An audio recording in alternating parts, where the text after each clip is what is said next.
The diplomatic dynamics in Northeast Asia are complex, to say the least, with historical and territorial differences meeting head-on with security concerns.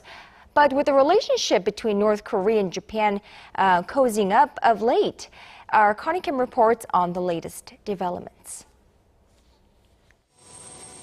For the first time since North Korea and Japan came to agreement on opening an investigation into the whereabouts of the Japanese abductees kidnapped by the North decades ago, 9 Japanese nationals arrived in Pyongyang on Thursday.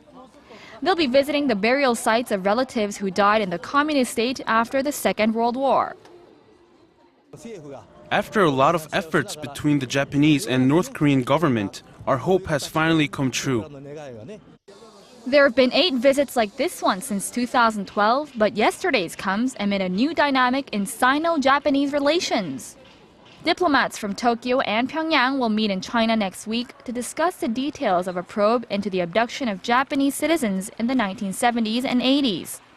North Korean officials are set to explain how a special committee plans to carry out its investigation. Now, if Japan feels the North is doing enough to reopen the probe, unilateral sanctions imposed by Tokyo on the North Korean regime could be eased, including the lifting of a ban on North Korean vessels into Japanese ports.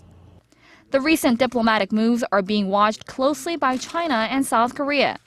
South Korean ties with Japan remain frosty over differences regarding historical matters, while China appears to be drifting apart from the North over its continued provocations. On the other hand, Japan and North Korea seem to be drawing closer.